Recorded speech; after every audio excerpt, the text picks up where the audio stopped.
فلا تهنوا وتدعوا إلى السلم وأنتم الأعلون والله معكم ولن يتركم أعمالكم.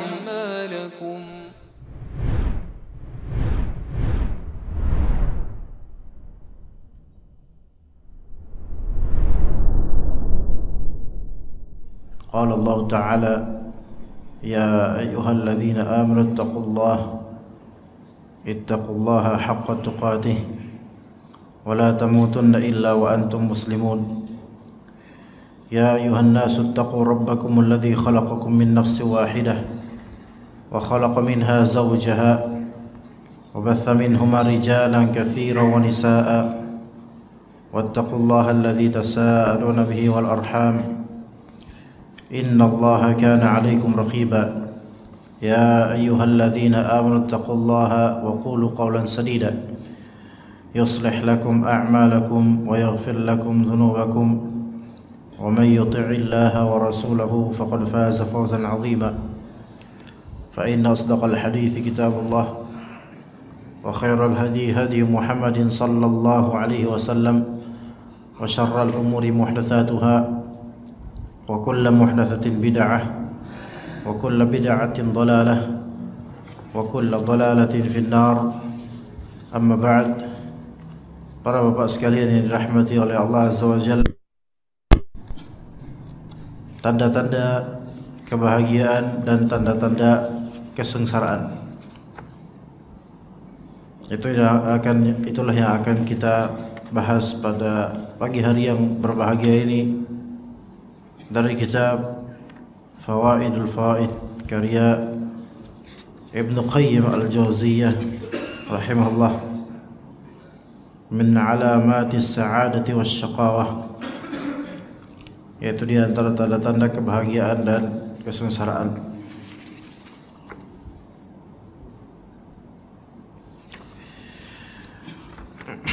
Baik, dikatakan oleh Ibnu Qayyim rahimahullah, min alamatis sa'adati wal falahi anna al-'abda kullama zida fi 'ilmihi zida fi tawadhu'ihi wa rahmatihi. Di antara tanda-tanda kebahagiaan dan keberuntungan, di antaranya hamba itu, ini di antaranya yang pertama, hamba itu kullama zida fi ilmih, setiap kali ditambahkan buat dia ilmunya oleh Allah Azza wa Jalla, zida fi tawadhu'ihi wa rahmatih, maka bertambah pula sikap rendah hatinya dan kasih sayangnya. Jadi ilmu itu bisa bertambah. Yang menambahnya adalah Allah Azza wa Jalla. Maka dalam ayat disebut Rabbi zidni ilma, ya Rabb, tambahkanlah untuk saya ilmu, warzuqni fahma, dan rizkikanlah untuk saya pemahaman, yaitu pemahaman yang sahih. Di ayat ini menunjukkan bahwa saya ilmu dengan paham itu dua hal yang berbeda. Ilmu itu sekedar tahu, namun paham itu lebih dalam daripada ilmu. Faham itu setelah ilmu. Seseorang boleh jadi dia punya ilmu tapi nggak faham apa yang dia punyai gitu. Seseorang boleh jadi menghafal baik ayat, hadis atau perkataan ulama atau matan ilmu, tetapi dia tidak paham isinya, itu mungkin. Maka dianjurkan atas kita untuk meminta kepada Allah tambahan ilmu, dan juga minta rezeki kepada Allah Azza wa Jalla berupa apa? Berupa warzuqni fahma, pemahaman. Pemahaman yang dimaksud pemahaman yang benar. Dan dalam hadis dianjurkan kita di ba'da subuh seperti sekarang, jazakallahu khairan, yaitu kita mengucapkan Allahumma inni as'aluka ilman nafi'a. ilman nafi'a wa rizqan thayyiba wa amalan mutaqabbala. Ya Allah, berikanlah, ya Allah, saya memohon kepadamu apa yang pertama, ilmu yang bermanfaat, itu satu. Wa rizqan thayyiba, dan rezeki yang baik. Di antara bentuk rezeki adalah pemahaman yang baik. Maka ilmu kita minta yang bermanfaat. Warzuqni fahma, rezekikan kepada kami apa? Pemahaman. Wa rizqan thayyiba, di antara rezeki adalah pemahaman. Seseorang ketika dia tambah ilmu, tambah faham, maka bertambah pula dua hal untuk dirinya. Yang pertama tawadhu', yang kedua rahmah. Bismillah.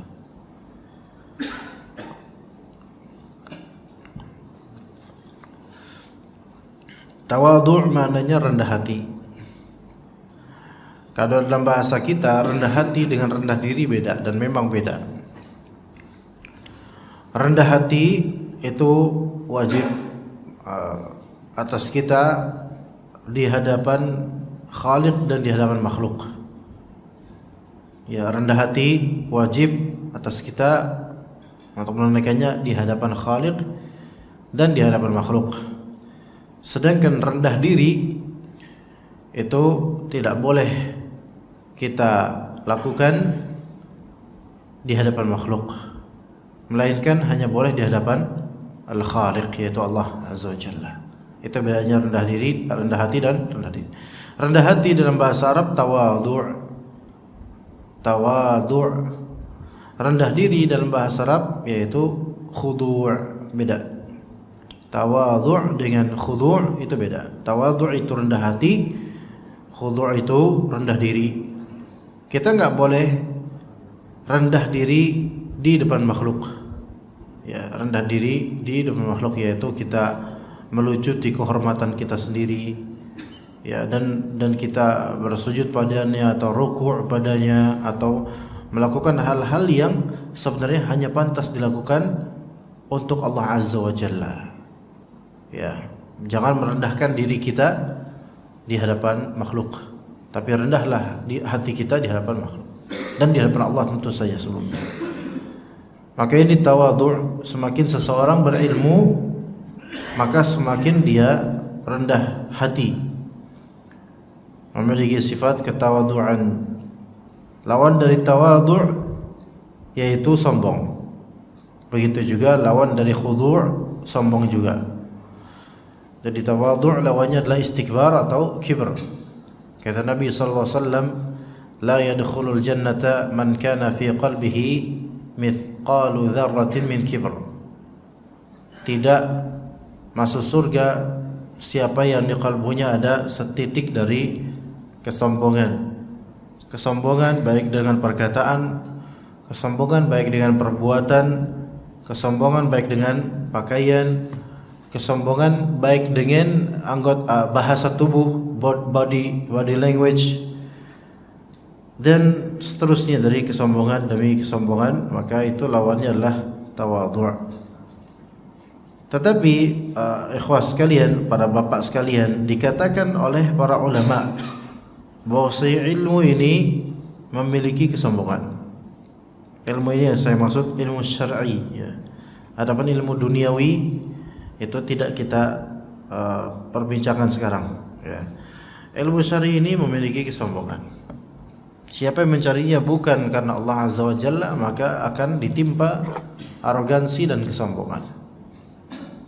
Dan inilah yang banyak terjadi terutama di zaman sekarang, ya, ketika ilmu ini bukan ditujukan untuk mendekatkan diri kepada Allah, melainkan ditujukan untuk pamoritas atau untuk memamerkan nasab atau untuk merasa unggul dibandingkan lainnya dari segi hafalan atau dari segi ketepatan dan kecepatan berkata-kata. Maka ini bukan lillahi ta'ala, bukan lillahi ta'ala, bukan untuk ittiba' kepada Rasulullah SAW, melainkan untuk mengagungkan diri. Yang kemudian, dan ada juga untuk memperbanyak kuantitas jemaah semata. Maka ini tidak melazimkan dari ilmunya tawadhu'. Walaupun memang betul berilmu,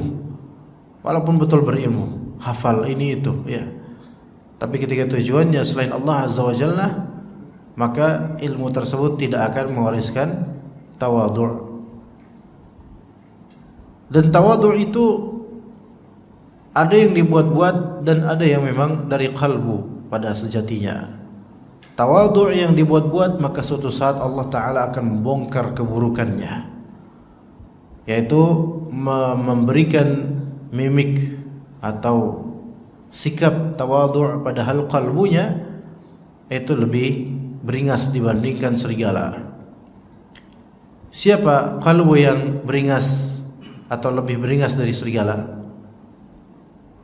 Sebagaimana kata Nabi SAW, ma dhi'bani ja'i'ani, ya, dalam hadis yang ma dhi'bani ja'i'an, tidaklah ada dua serigala yang lapar, melainkan ada yang lebih buruk darinya. Coba kalau misal dua serigala lapar dan ada satu mangsa, pasti dua serigala itu akan saling memburu mangsa tersebut dan mengoyak-ngoyak mangsa tersebut dan berlomba untuk mendapatkan mangsa tersebut. Ketahuilah, seseorang ketika berlomba-lomba untuk dunianya, maka dia lebih ganas dan lebih beringas daripada dua serigala tersebut.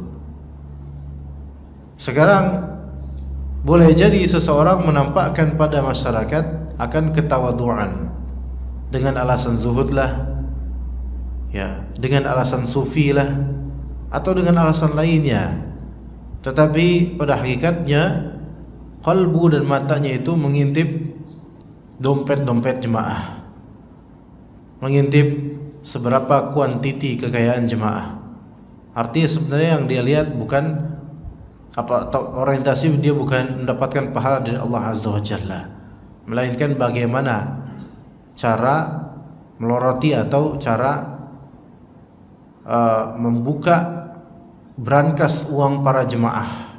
Itu bisa terjadi, dan itu memang terjadi di banyak tempat, sehingga tidak ada sama sekali ketawaduan, tidak ada sama sekali zuhud pada diri, melainkan yang ada mengeruk keuntungan duniawi dengan ilmunya semata. Yang jika kemudian dunia itu tidak dia dapatkan pada jemaah tertentu, maka dia akan meninggalkan mereka tanpa dakwah, tanpa kata, tanpa syukur sama sekali. Tawadhu' dari mana yang seperti ini? Ilmu model apa? Dan ini menjamur mulai di banyak dari majelis-majelis, ya.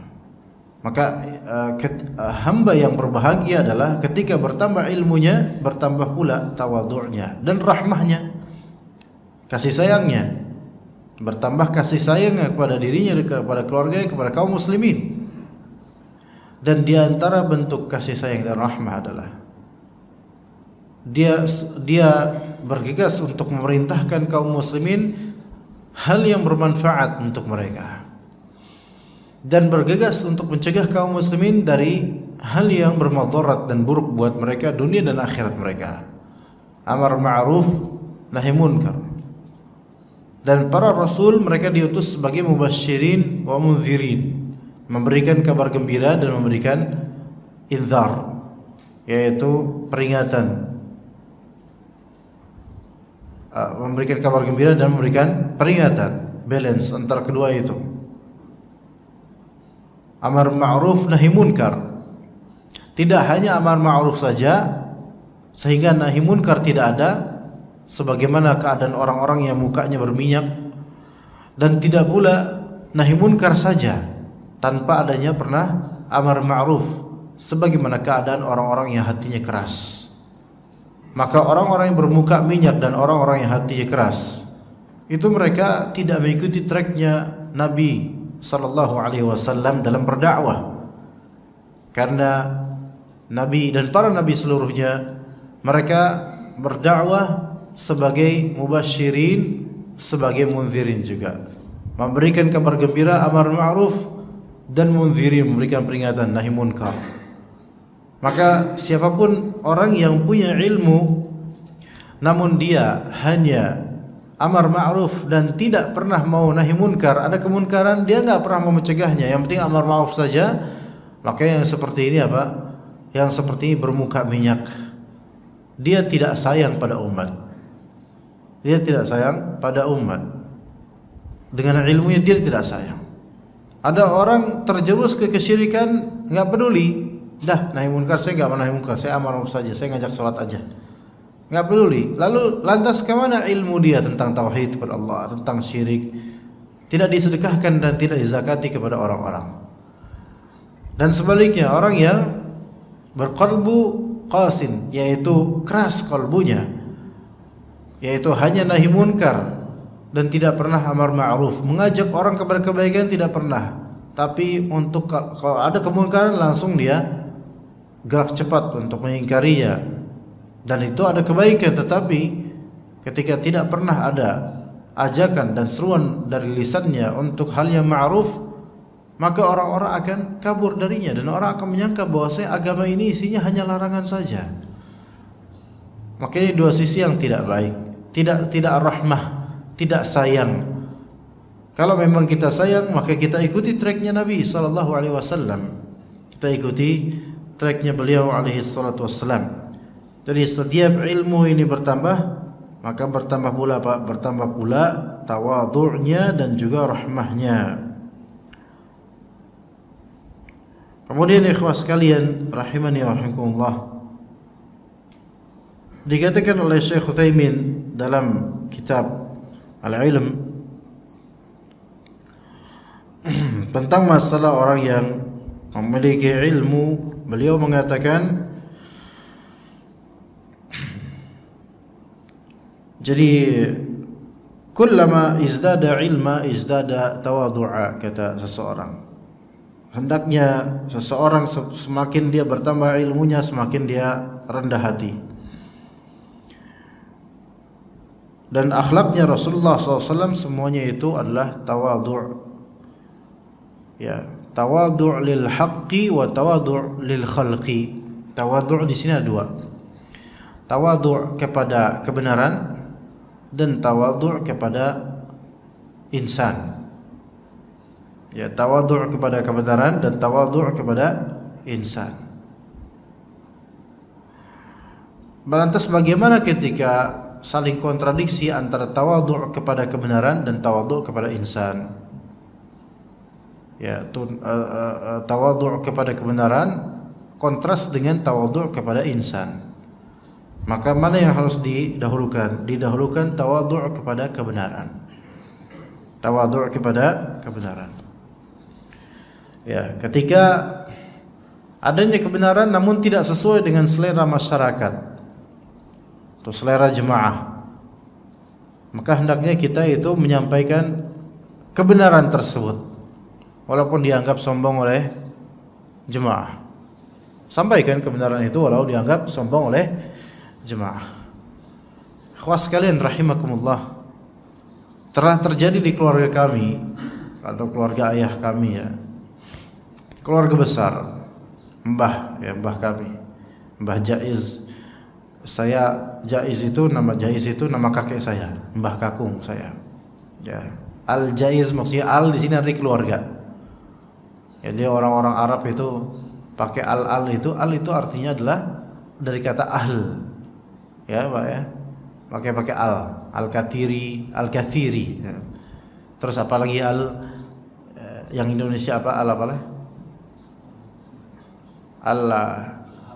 Al-Habsyi, itu dari keluarga Habsyi, Ahl Habsyi. Ya. Begitu. Dan banyak lagi. Adapun yang maka itu dari kata bani. Kalau al dari kata ahl, keluarga. Dari kata bani artinya anak-anaknya. Maka ada Salamah itu dari kata Bani Salamah. Jubair dari kata Bani Jubair. Ya. Apalagi Abud, ya, dari kata Bani Abud. Dulu kan ada sebutan Wan Abud. Ya, Wan itu sebutan antara laki-laki ke laki-laki lain dari orang Arab Indo gitu.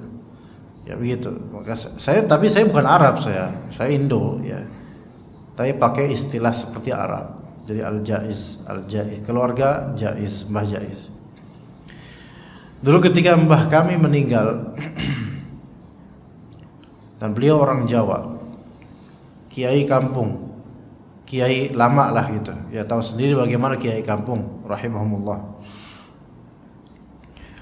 Ketika wafat itu tentu orang-orang dari beragam desa takziah datang. Ya.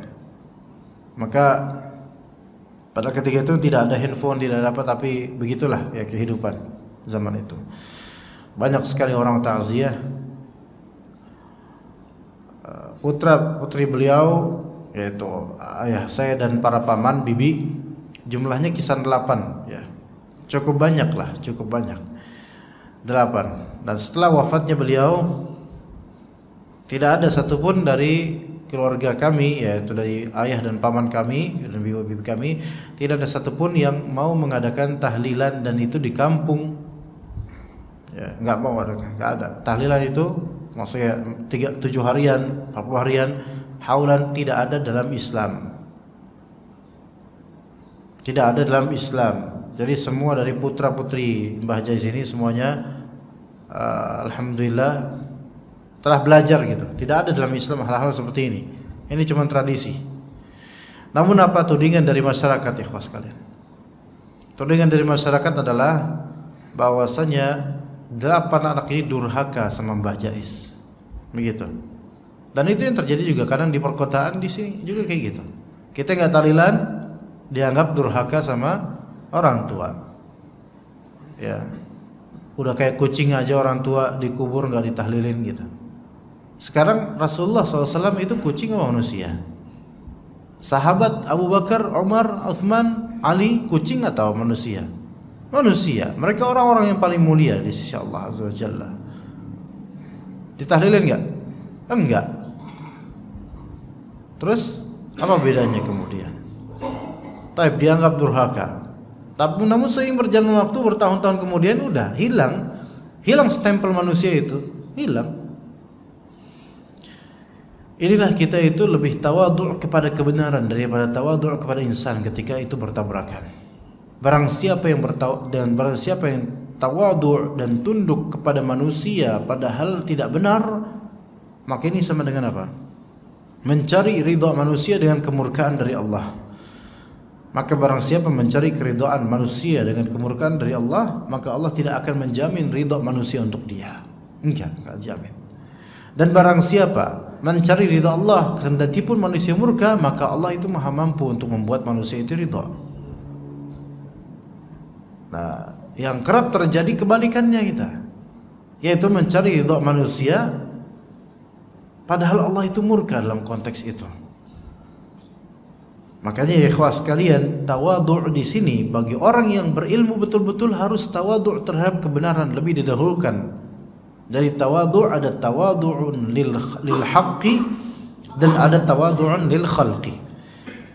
Ketika tawadhu' lil haqqi dengan tawadhu' lil khalqi ini bertabrakan, maka dahulukan tawadhu' lil haqq.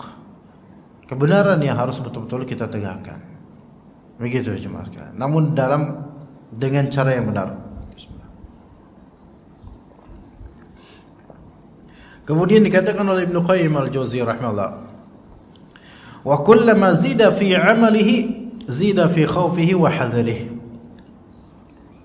Termasuk tanda kebahagiaan dan keberuntungan, semakin bertambah amalnya, semakin bertambah pula rasa takut dan kewaspadaannya.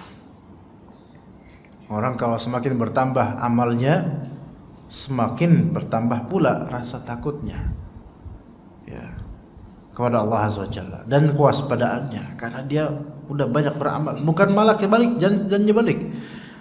Makin banyak beramal, makin kepedean dan ngerasa aman. Nah ini kebalik ya, makin kepedean dan makin merasa aman. Ini bahaya. Seperti ini berarti amalnya ini tidak melahirkan khasyah, rasa takut pada Allah Azza wa Jalla. Ya, tidak menghasilkan rasa takut kepada Allah Azza wa Jalla. Maka janganlah seorang yang berilmu dan beramal jangan menyerupakan diri dengan kebanyakan orang yang punya harta. Lihat jemaah sekalian, orang itu kalau punya harta, itu kepedeannya itu bertambah. Iya. Orang kalau punya harta, punya properti, punya mobil lebih mewah, kepedeannya bertambah, benar. Termasuk pakaian dan seterusnya. Itu wajar, itu memang seperti itu. Sahibul mal. Ya. Tapi tidak untuk sahibul ilm dan amal. Sahibul mal, semakin dia punya mal, normalnya semakin pede karena dia merasa bisa, merasa mampu membeli apapun, bahkan membeli hukum pun bisa. Tapi sahibul ilmi wal amal, itu justru dia semakin khawatir dengan beban ilmu dan amal ini. Makanya Abu Dzar Al-Ghifari setelah Rasulullah SAW wafat, Abu Dzar Al-Ghifari radhiyallahu anhu, beliau berkata kepada para tabi'in yang banyak meminta fatwa dan bertanya ilmu bertanya tentang ilmu kepada Abu Dzar.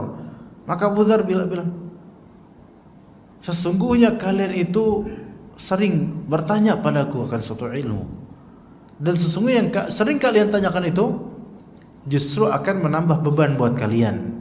Ya, ini maksudnya adalah semakin kalian punya banyak ilmu, sebenarnya beban kalian itu semakin banyak, yaitu beban untuk mengamalkannya. Iya. Semakin kalian punya amal, beban kalian juga semakin, ini bukan perkataan dari Abu Dzar, tapi mafhum dan apa yang kita pahami dari perkataan Abu Dzar, semakin banyak ilmu, semakin banyak beban Anda untuk mengamalkan ilmu tersebut.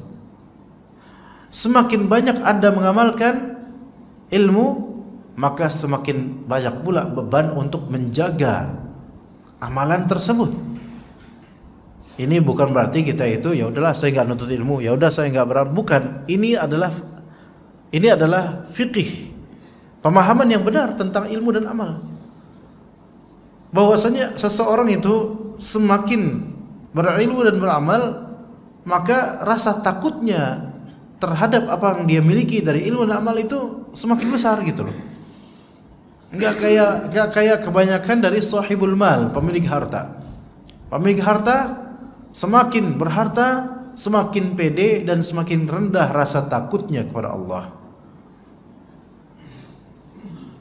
Sebagian salaf berkata, dahulu kami ditimpa kefakiran dan kami bisa bersabar. Sekarang kami diberi kekayaan dan kami tidak bisa bersabar. Bukankah begitu jemaah sekalian? Dahulu kami ditimpa kefakiran dan kami bisa bersabar. Sekarang kami ditimpa kekayaan, kepemilikan, dan kami tidak bisa bersabar akannya. Ini bisa tercermin pada kehidupan para jemaah sekalian. Saya yakin di antara jemaah, silakan bercermin pada diri sendiri ya. Di antara jemaah pasti pernah mengalami masa-masa rendah ya, sebagai kehidupan ya, kata mereka kehidupan seperti roda. Kadang di atas, kadang di bawah, kadang di tengah-tengah. Ya. Kadang macet nggak jalan di situ aja mandek. Ya. Ketika kita lagi di bawah, kita bisa bersabar, Pak. Entah udah pasrah. Tapi sekalinya kita diberi posisi tinggi, nggak bisa sabar. Nggak bisa sabar. Iya. Gitu kan. Maka nggak bisa sabar itu yang membuat kita tidak bisa bahagia. Sampai ketika kita sekarang udah enak, hidup enak, kita kadang mengenang masa-masa sulit dulu. Dan bahkan kalau mau kita selami dari segi keimanan dan ketakwaan, malah kadang kita itu rindu dengan masa-masa sulit dulu. Karena masa-masa sulit dulu kita mau ngapa-ngapain susah. Sehingga untuk melampiaskan syahwat dan hawa nafsu itu perlu pikir panjang dan gak jadi. Sekarang gampang, ngapa-ngapain gampang. Makanya benar kata sebagian orang yang matang ilmunya, kami dulu ditimpa kefakiran, kami bisa bersabar. Sekarang kami diberikan kekayaan, kami tidak mampu bersabar, nggak kuat. Ya, Kalau kita nggak punya duit, Pak, buka Shopee, tanya ibu-ibu ya, tanya istri masing-masing ya. Nyebut merek lagi, aduh gimana ya, pokoknya buka marketplace ya. Nggak punya duit, mungkin kalau bapak-bapak nggak, tapi ibu-ibu banyak tuh. Buka marketplace di aplikasi Android ya, seperti yang tadi saya sebutkan di antara contohnya. Barang-barang yang menarik perhatiannya ya, menarik sekali. Itu paling masukin ke keranjang, masukin ke wishlist dan semisalnya. Dibeli kagak? Karena impossible, nggak punya duit. Ya, paling situ dong keranjang, wishlist, dah selesai. Ntar kalau udah bosan dibubarin, dihapus semua dari itu, cari lagi yang lain, wishlist lagi, keranjang lagi di dalam marketplace itu online. Nggak dibeli-beli karena nggak punya duit. Tapi sekarang bagaimana kalau dia adalah seorang istri pejabat, istri yang masya Allah punya banyak duit, masya Allah, terpenghasilan pribadi atau dari suaminya. Mungkin sebulan penghasilannya 10 juta atau 20 juta. Beli apa aja gampang. Ada nggak wishlistan? Nggak ada. Ada nggak keranjangan? Nggak ada. Langsung tek beli langsung kirim paket, apa dapat paket tiap hari berapa. Tuh lihat. Dulu ketika masih miskin bisa sabar. Sekarang nggak bisa sabar. Dulu ketika belum punya AC bisa sabar. Sekarang punya AC mati sedikit komplain. Benar nggak Pak? Benar nggak Pak? Masjid ini dulu Pak ada AC-nya dari awal Pak. Sabar nggak dulu? Sabar, karena emang nggak kepikiran ada AC, nggak kepikiran. Pas udah punya AC, mati listrik, kepanasan nggak? Kepanasan, kadang kegerahan. Mak kapan sini? Nah, mulai itu manusia.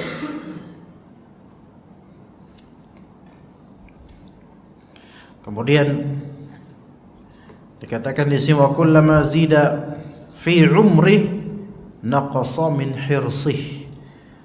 Orang yang bahagia semakin bertambah umurnya maka semakin berkurang kerakusannya. Iya. Hirs di sini memang di kitab terjemahan dibilang kerakusan. Hirs itu ambisi, ya, semacam ambisi. Keinginan duniawi, ketamakannya tuh kurang. Semakin berkurang bertambah usianya, semakin berkurang ambisi dan ketamakannya. Ya, sebaliknya orang yang sengsara adalah semakin bertambah usia malah semakin bertambah tamaknya. Nauzubillah min dzalik. Ya. Ya wajar kalau misalnya seorang tahu dia bertambah usianya, berkurang kerakusannya, berkurang hasratnya untuk dunia, itu seharusnya begitu memang. Dan itu membahagiakan dirinya. Ya kita semua melihat perbedaan antara bapak-bapak yang sudah berusia pensiun ya, 60 ke atas mungkin atau sekitar itu, menghabiskan sisa waktunya untuk ikut kajian, sholat berjamaah, mungkin kalau untuk amal sosial, bakti sosial dan seterusnya.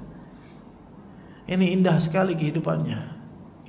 Sekarang bagaimana kalau udah usia segitu masih mikirin duit, masih mikirin jabatan, masih mikirin, masya Allah, masya Allah, apa yang dicari itu loh.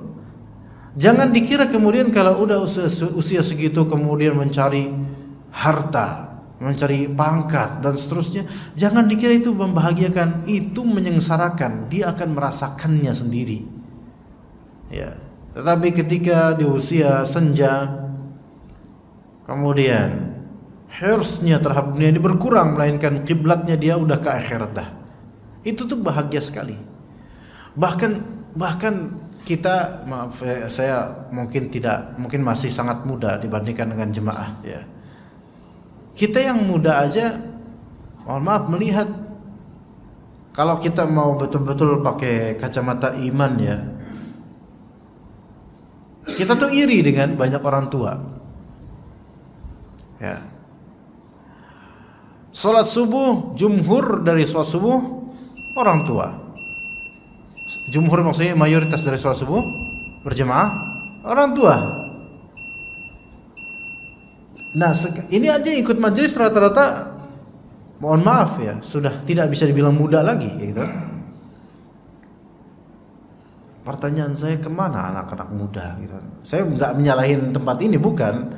Ya di mana-mana emang begitu. Di kajian manapun subuh, kecuali daerah Cibinong. Saya ketemu daerah Cibinong, itu banyak anak mudanya, cuma subuh, kajian subuh banyak anak mudanya. Ya. Tapi nggak tahu di daerah Bekasi ini, Allah musta'an. Ya, subuh-subuh diisi oleh orang-orang yang lebih ke Allah Azza wa Jalla. Alhamdulillah memang. Namun memang ini menunjukkan tabiat dari umumnya manusia, seharusnya semakin senja usia semakin memikirkan akhiratnya. Itu bahagia itu orang kayak gitu. Sangat bahagia. Ya Pak ya. Kemudian ke masjid, udah hari-hari diisi itu aja.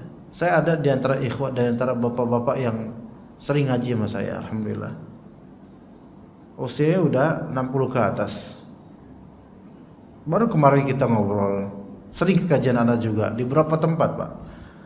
Hafal nama-nama majelis, hafal nama-nama masjid yang ada kajiannya, hafal nama-nama asatidzah, dan bahkan hafal nama jalan menuju masjid itu. Semua masjid yang ada kajiannya, hafal itu. Ensiklopedi kajian, tahu itu, tahu semuanya. Bahkan tahu banyak keadaan masjid dan sebab-sebab pertengkaran dan seluruhnya tahu. Beliau itu menghabiskan sisa umurnya sekarang untuk kajian kemana-mana setiap hari. Seperti lebah yang setiap hari mencari madu. Dan beliau qadarullah istri sudah wafat. Sudah kapan tahu wafat. Jadi tinggal sendiri. Sudah punya cucu, anak-anaknya sudah bertebaran di mana-mana. Ada sedikit ibrah yang kemarin kita bicarakan dan sekarang itu berbekas sampai sekarang kan. Beliau kemana-mana naik motor, Pak. Walaupun jauh kajiannya, naik motor. Di usia seperti itu, rambutnya sudah putih semua, jenggotnya semua sudah putih. Naik motor dan orangnya maaf agak pendek gitu. Putra atau putrinya berkata kepada bapaknya ini, "Pak, ini udah setua ini masih aja ngaji, kira-kira apakah dalam waktu 10 tahun ke depan itu masih kuat naik motor kayak gini?" Terus beliau kemudian kata beliau, "Iya juga ya, saya berpikir kayak gitu. Iya juga ya, sampai kapan saya bisa kayak gini?" Itu lihat, saking apa ya, sangat menghargai, sangat atau merasa masa tua ini sangat berharga gitu loh, untuk mendulang pahala dan mencari majelis ilmu. Itu Masya Allah. Kemudian saya tambahkan, Pak, jangankan sampean yang mungkin usia sampean, usia jenengan mungkin 2 kali lipatnya usia saya. Saya aja yang usia segini itu juga kepikiran, kira-kira nih 5 tahun ke depan masih kuat gak naik motor? Apakah usia saya masih berlanjut atau enggak untuk nuntut ilmu dan mengisi majelis ilmu? Maka orang yang berbahagia itu jemaah sekalian, semakin dia bertambah usia walaupun setahun kemudian, itu semakin kerakusannya berkurang. Sehingga gimana caranya, selalu berpikir gimana caranya untuk menambah ilmu dan amal supaya nanti di hari akhir kita ketemu sama Allah dalam keadaan punya bekal. Itu bahagia banget Pak jemaah, Allah bahagia banget. Dan sangat tidak bahagia, mohon maaf, kalau misalnya udah usia tua dan masih terbebani dengan harus cari ini, cari itu, cari nafkah, cari ini, itu kasihan. Kadang bukan karena memang cinta dunia, bukan, tapi karena kebutuhan ada yang seperti itu. Kasihan. Ya, kadang-kadang kita ngelihat sebagian dari Gojek, ya, itu beberapa driver armada Gojek itu sebagiannya sudah beruban dan naik motor aja udah slow, pelan gitu. Sampai mungkin kalau kita diboncengin sama beliau-beliau ini, kita yang gemeteran gitu loh. Ini selamat kayak kira-kira gitu, sampai ini kadang-kadang gemeter. Dan untuk buka HP aja ada yang seperti itu jemaah, Masya Allah. Tapi masih harus nyari duit gitu loh. Ya saya nggak suudzon dia karena cinta dunia, bukan, mungkin karena kebutuhannya darurat. Jadi kalau misalnya alhamdulillah kalau di antara jemaah sudah pensiun, dah tinggal di rumah aja, enggak usah lagi mikirin bayar ini bayar itu, udah ada anak yang nanggung, tinggal ibadah sekarang. Itu sebenarnya diantara sebahagia orang, walaupun mohon maaf punya penyakit mungkin, tapi tetap bahagia. Penyakit itu kalau disabarkan kan bisa menggugurkan dosa-dosa yang lampau yang mungkin puluhan tahun telah kita lakukan. Ya rahmatullah. Wa kullama zida fi malihi zida fi sakhaihi wa badlihi. Dan ini penting. Semakin bertambah hartanya, semakin bertambah pula sakhanya, kedermawanannya dan pemberiannya. Ini ayo prinsipkan seperti ini jemaah sekalian. Semakin kita berharta, itu justru semakin deras lagi sedekahnya. Terutama sedekah kepada keluarga, istri, anak, orang tua, saudara, semakin deras. Ya. Karena sekarang ini orang kalau banyak duit dipanggil sultan. Ya. Artis banyak duit, kalau jutawan bukan miliuner ya, disebutnya sultan. Kemarin ada juga artis dihikayatkan ya, saya nggak pasti apakah emang beliau orang ini berkata begitu atau tidak. Bosen nih jadi sultan katanya dengan sombongnya, masya Allah. Kalau emang betul itu omongannya, bosen jadi sultan. Iya. Kalau sultan tersebut disebut sultan karena duit, properti, kemewahan, pasti bosen. Karena dia nggak mendapatkan apa-apa. Beli ini, beli itu, kemewahan ini, travel ke luar negeri ini, pamer itu, akan mencapai nanti suatu titik kebosanan, jenuh, karena dia akan mendapatkan udah bermiliar telah dispending hampa, nol. Itu dunia seperti itu cuma sekalian. Ini suruknya jam berapa kira-kira? Hah? 3 menit lagi, tayo. Iya. Hampa seperti itu mas sekarang. Dunia ini seperti itu mas sekalian. Akan kita tinggalkan dan hanya tinggal kenangan. Tapi kenangan itu tuh ada nggak yang menyisakan untuk akhirat, itu masalahnya gitu loh. Sebagaimana jemaah sekalian, bapak-bapak pasti punya kenangan masa lampau di masa muda. Masalahnya sekarang itu kan kita nggak bisa mengembalikan diri kita ke momentum itu lagi. Masalahnya sekarang kita mengenangnya, ada nggak kira-kira yang kita kenang tersebut sebagai bekal untuk menghadap Allah? Itu dia. Kita dulu mungkin, mohon maaf, mungkin di antara kita ada yang dulu anak band. Kalau pensi, ya pentas seni itu dilulukan gitu mah. Jemaah, bukan jemaah umroh, bukan jemaah pentas ya. Wah enak ya. Kalau kadang ketemu sama teman-teman lama, kemudian cerita, wah dulu seru banget ya gini. Tapi pikir. Seru tapi udah gak ada isi, udah kelas. Nggak ada yang dibuat untuk akhirat. Dulu waktu, dan saya mungkin usia jemaah sekalian sebagiannya 2 kali lipatnya saya, tapi izinkan saya sedikit menceritakan suatu ibrah yang saya rasakan sendiri. Waktu SMA dulu di pesantren, saya di Al-Irsyad dulu pesantrennya. Di pesantren, saya suka mengunjungin tempat-tempat sepi.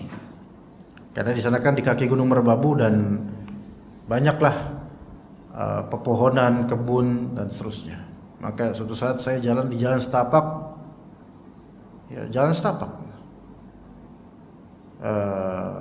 yang itu isinya samping-samping rimbunan, bukan hutan tetapi kebun-kebun warga, sepi sekali. Ya. Yang pada ujungnya nanti akan tertemukan nanti ada sawah tapi seperti lembah gitu loh. Saya masih di atas lembah, ada semacam jurang tapi lembah kecil gitu, jurang di antara 2 jurang gitu loh. Tapi ada di salah satu bagian jurang tersebut ada tangga-tangga gitu, tangga buatan manusia dari tanah doang gitu, nggak tertib gitu. Nah ini baru sawah. Sawah emang diurus oleh orang-orang, oleh warga gitu, mbah-mbah di situ. Ada sawahnya berpetak-petak, cakep banget itu, masya Allah.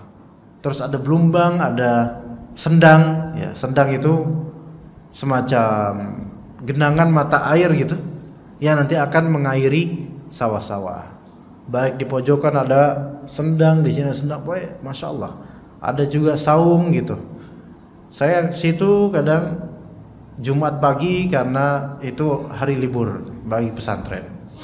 Dan indah sekali dengan percikan sinar matahari di waktu duha, lagi segar-segarnya. Ketika itu saya juga masih SMA, sendiri kadang-kadang ke situ dan menikmati aja suasana. Itu kan di kaki Gunung Merbabu, enak, dingin. Ya, sekaligus dengan siraman kehangatan panas matahari. Ya, dan banyak kenangan di situ, masya Allah. Taib, kemarin ketika ana berkunjung ke sana, ke rumah adik ana, alhamdulillah saat berkunjung ana mau sempatkan ke situ lagi. Jalanlah ke jalan setapak itu, ya memang kok makin sepi aja ya, masya Allah makin sepi. Ini nggak ada rumah di situ. Jalan setapak sore hari menjelang maghrib jam 5-an lah.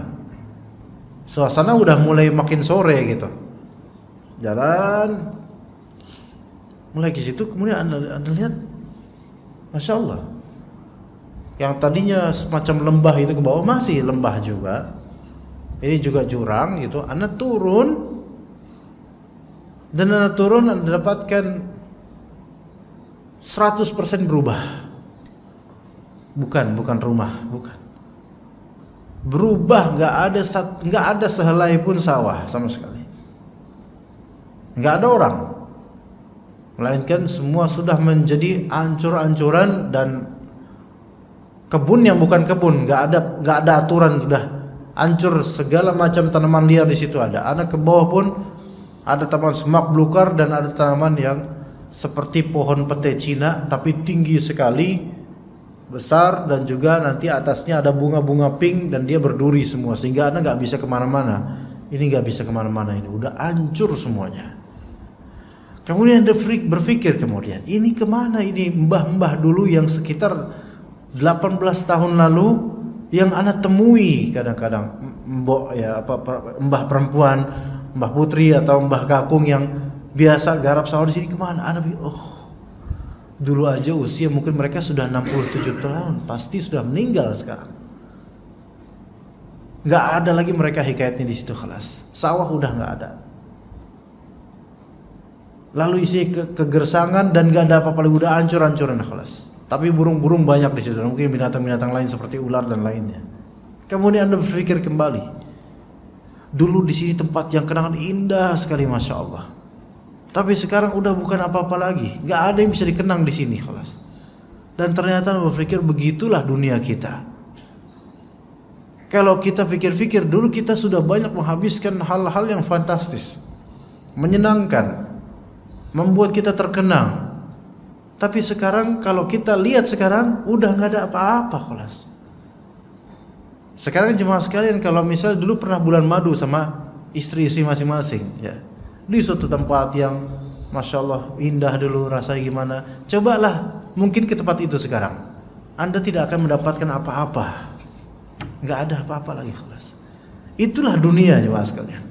Seindah-indahnya kita itu nikmatin dunia, suatu saat ketika kita kenang, kita dapatkan ternyata ya udah nggak terjadi lagi dan nggak ada apa-apa lagi kelas. Lantas bagaimana nanti di akhirat ketika kita melihat bagaimana catatan hamparan amal kita selama di dunia? Sungguh orang-orang neraka akan mengenang amalan buruk mereka, tapi semakin tersiksa dengan kenangan itu.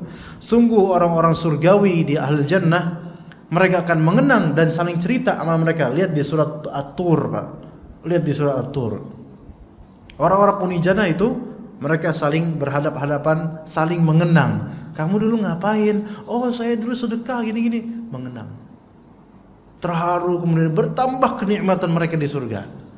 Maka kalau kita beramal di dunia ini untuk berbahagia, beramal saleh, di akhirat nanti di surga akan mengenang. Ketika mengenang makin indah, makin enak, ya, makin enak, ya. sebenarnya amat disayangkan bawa keluar ya. Udah waktu suruh ini mau selesai kajian, kehilangan pahala umroh nanti sedikit lagi ya. Jadi jemaah sekalian rahimakumullah, begitulah semestinya kita di dunia ini beramallah supaya menjadi kenangan yang berbahagia di akhirat nanti, menjadi bekal untuk menuju Allah Azza wa Jalla. Ya insyaallah kita setelah ini kita selesaikan, kemudian kita tunaikan di antara sunnah Nabi sallallahu alaihi wasallam, yaitu salat syuruk, yang semoga Allah Subhanahu wa taala menerima amal-amal kita sehingga menjadi kenangan yang sangat indah di akhirat nanti. Wassallallahu ala nabiyina Muhammad wa ala alihi wa sahbihi ajma'in. Subhanakallahumma bihamdika asyhadu an la ilaha illa anta astaghfiruka wa atubu ilaik. Assalamualaikum warahmatullahi wabarakatuh.